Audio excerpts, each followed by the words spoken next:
You're listening to 3-Minute Marketing, where we interview the world's top growth marketing leaders and distill their knowledge into actionable, bite-sized insights.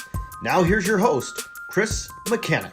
Hello again, and welcome to another episode of 3-Minute Marketing, where we talk to some of the world's best and brightest growth marketing leaders. We interview them and we boil it down into 3-minute little micro TED Talks for your listening pleasure. I'm your main man, Chris Mechanic. As usual on the ones and twos, I've got Neal Schaffer here with me. I've never met Neal Schaffer in real life, but he's a very interesting fella. He's a fractional CMO. He's an international speaker. He's an author of several different books. He is multilingual. He speaks Japanese fluently. And I'm super excited to meet you and have you on the show. Welcome, Neal. Hey, Chris, I'm excited to be here. I appreciate you reaching out. And let's do this. All right. So I've got a question for you. Let me get my trusty timer. And this is a question that I'm excited to hear you answer. And it's near and dear to my heart because I'm, an executive. I own an ad agency. And over the years, I've become a generalist. I know a little bit of this and a little bit of that. Some people think it's good. Some people think it's bad to be a generalist. Some people call generalists unicorns. What is your take on, being a generalist versus being a specialist? I know that you probably, I think, are a generalist as well. But what's your take on that, on that spectrum? And if somebody kind of wants to become a generalist, how might they do it? All right. So I have wavered between niching down and being a generalist. And when I began my journey, well, my background is actually B2B sales, but with the advent of social media, I began to become known as sort of this expert in LinkedIn. So the first two books I wrote, I launched a blog solely about LinkedIn in 2008. And then I wrote my first book, which is about LinkedIn in 2009, Understanding, Leveraging, and Maximizing LinkedIn. And what I realized after I wrote the book, it's like, okay, I know everything I need to know about LinkedIn, but the challenges that I get from customers and people that ask me questions, the reality of the way that I need to serve my clients is that it's not just about LinkedIn. I need to know Twitter. I need to know Facebook. Remember, this is 2009. And that has sort of stuck with me. I think that a lot of people niche and then they become an evangelist. Really good case study is Clubhouse, or we can go back to Google+. These people, they equate their brand and their reputation completely with a specific social network. And I don't think they're serving their audience. They're serving that social network by promoting them rather than serving the needs of their audience. So I realized this, going through my history. I ended up publishing a second book on LinkedIn so that I could say I graduated from it. My third book was about social media strategy. My most recent book, The Age of Influence, was about influencer marketing. And it's a similar thing. People started to put me in this influencer marketing silo. And when I had companies reach out to me, and I published this in March of 2020, it's the shiny new toy. All these companies want to do influencer marketing, but guess what? They didn't even have an SEO strategy. They weren't blogging.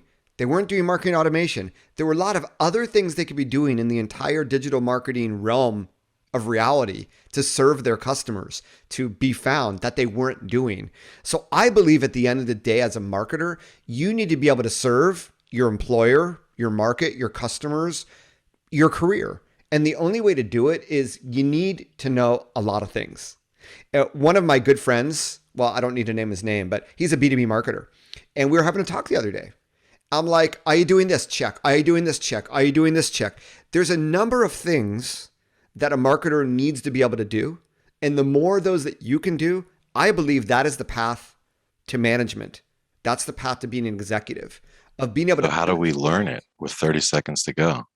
Well, you need to immerse yourself in it. You either need to find budget and experiment with it for your own company, or you need to do it for your own brand, or you need to help a nonprofit. These are the easiest ways to get actual experience in something very different. I challenge you in 2022, learn a new skill. Go on to TikTok, go on to YouTube, whatever it is. Those are two that I think most marketers need. But that is really the key, is through experience, you gain knowledge and wisdom. Awesome. Well, that was really, really good. I did like it. I do believe also in the power of the generalist. And as we were saying, like pretty much any executive, any CMO or CEO is a generalist. They have to be to understand the entire business, It's sort of like, and maybe you use this as well with your business. You go to the doctor's office and you don't say, you might think I have some disease, but generally speaking, the doctor asks what symptoms you have. They take some tests and then they prescribe something. I believe that every marketer should be the exact same. Understand the strategy, the objectives, how things are going to be measured, who's the audience, what's the brand. And then you have all these different types of medicine that can help them reach that objective. But you need to be dangerous enough in each one of them to be able to prescribe the best medicine for the situation. I think that's where a lot of marketers go wrong. And then they get niched into only working in certain industries or on certain channels. And they can do very well doing that. I am more, and maybe yourself as well, I'm more like the startup entrepreneur. After I launch something, I want to move on to something new, right? Right. Yeah, I'm like that too. Yeah. So the LinkedIn book done, influencer marketing, I've done it. I'm, yes, I can use it. Now I need to learn something new to add to my own marketing arsenal.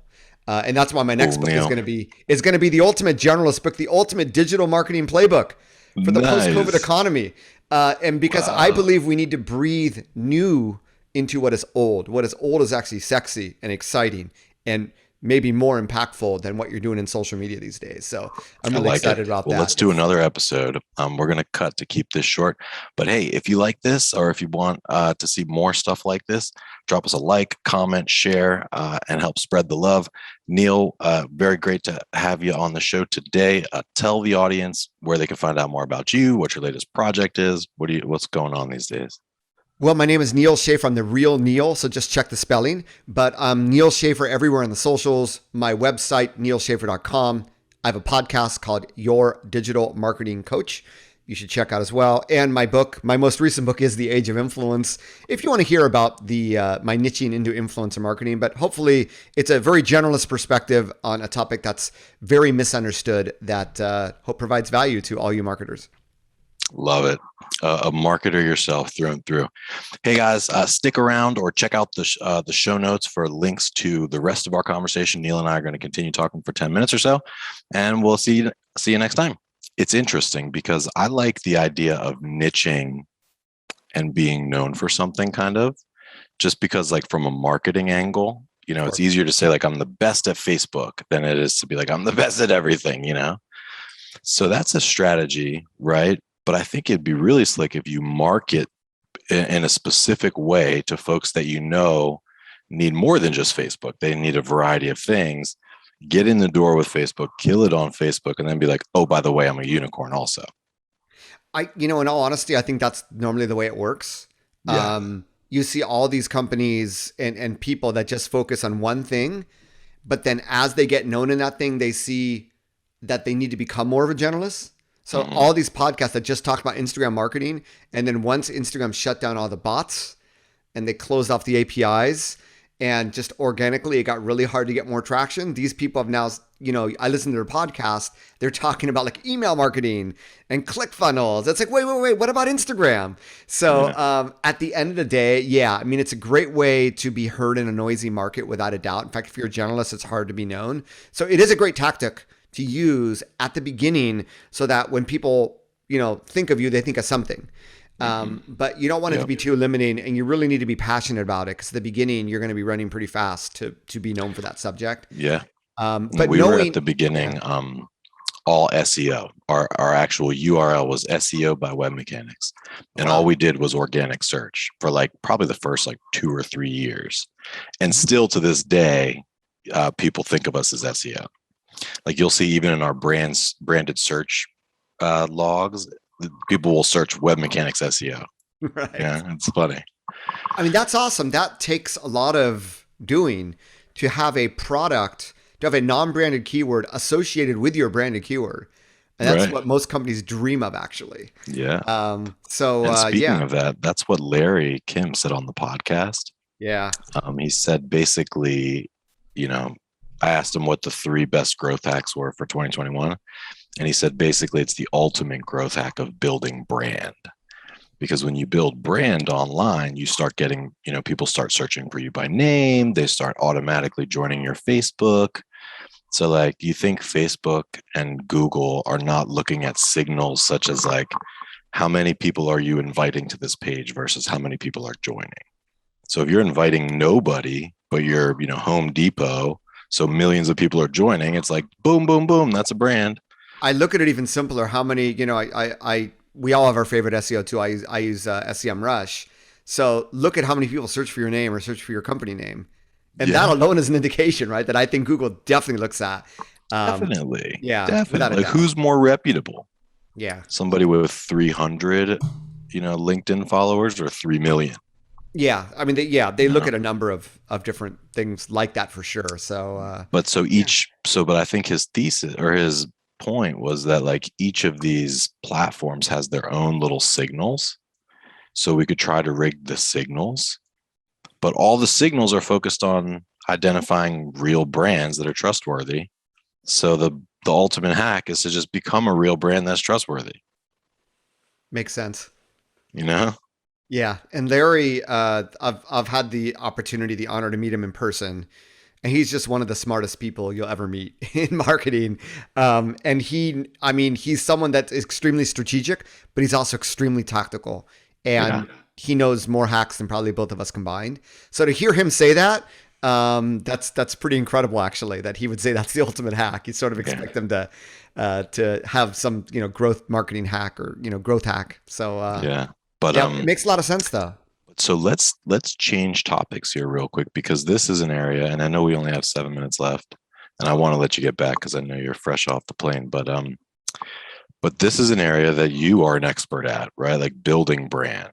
And so, like, if you think, tactically in terms of the algorithmic signals being given off by followers and such, like because there's a lot of people listening right now that are brands. I mean, every company really is a brand. Mm-hmm. And some of them will be large, but others will be emerging and, looking for ways, like they're already a legit brand. People are like, they already get branded search volume, but it's like 1,000 a month and they want it to be 1 million a month, Which actually 1,000 a month for a lot of companies is not bad. So yeah.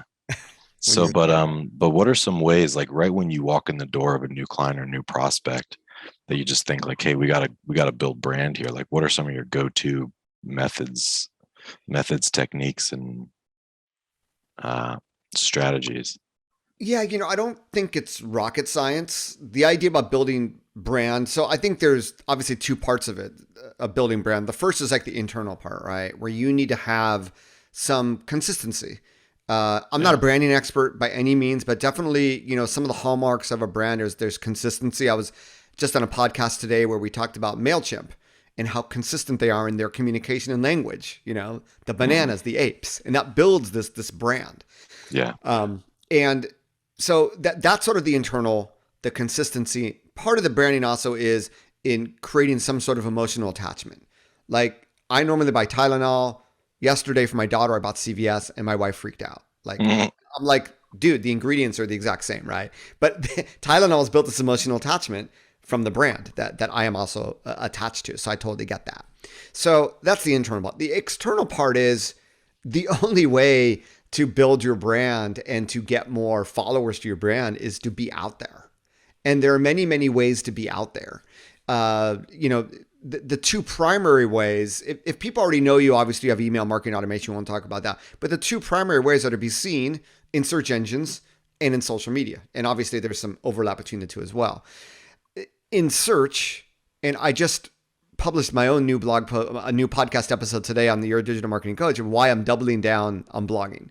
Because I think that seeding search engines with genuinely useful and relevant and new up-to-date content, I still think that there's a lot of old, irrelevant, poor quality of content out there that's been accumulated over the last several years, and that there's a chance for anybody listening to be able to gain visibility for your brand and build it through that. And that, blogging is one part.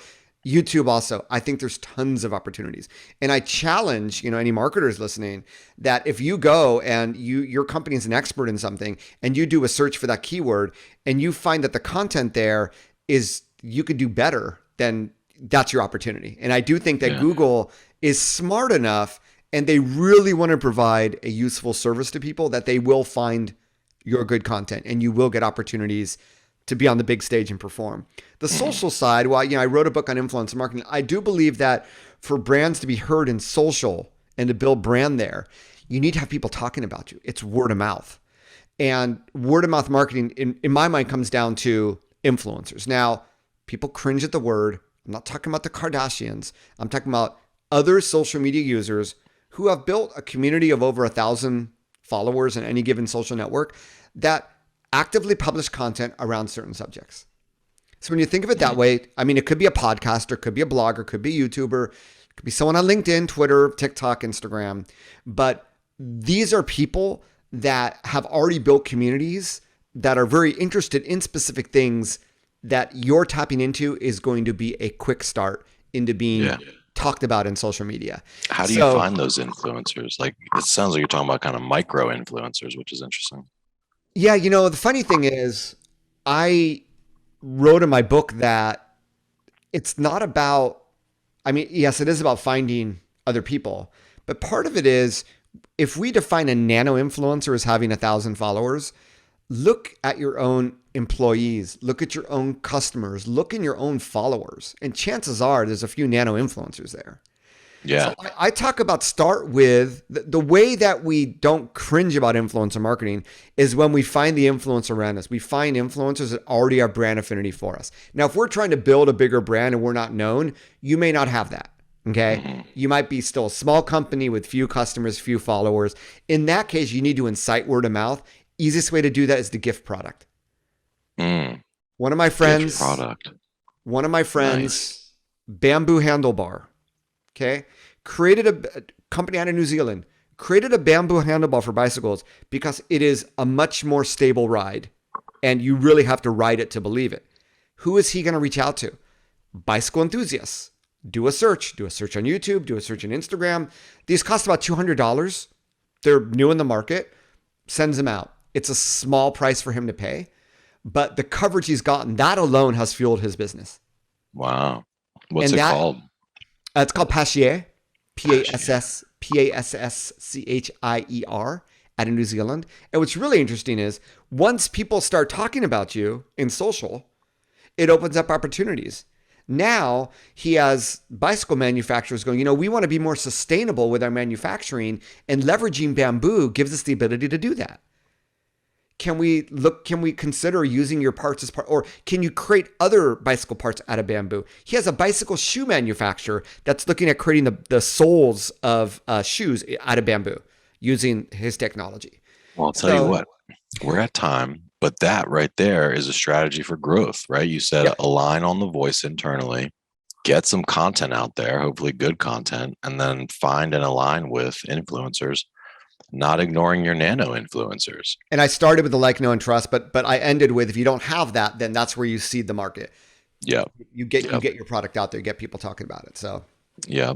And gifting product, I think, is something that more folks could and should do, including us. Like, we should just be like, hey, anybody want an SEO audit? Like, we love your brand. We'll give you an SEO audit. Yeah. I listened to the podcast the other day, free 1 hour consult. Right. If you're an agency, I mean, that's all you can just give out, time and expertise. But if it has to be worth something. So, if you only have like a $10 product, I don't know. Right. But if you have like a $100 product, $200 product, and people are genuinely interested in that, that's the thing. It's not number of followers. It's genuine interest that should define. And it's like, hey, if I was in the bicycles and I'm looking for people to follow on Instagram, or if I'm looking for like YouTube videos, you're going to just naturally do a search. And you're naturally going to find people. And that's what I tell everybody. It's not as hard as you think. Yep. I dig it. Well, hey, Neal, thank you very much. We really enjoyed having you.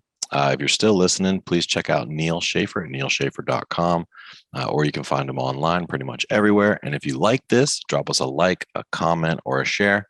We love your comments. We read every single one. And if there's a person or a topic you want us to talk about, we'll do our best. Thank you very much, Neal. I will let you get back to your day, sir.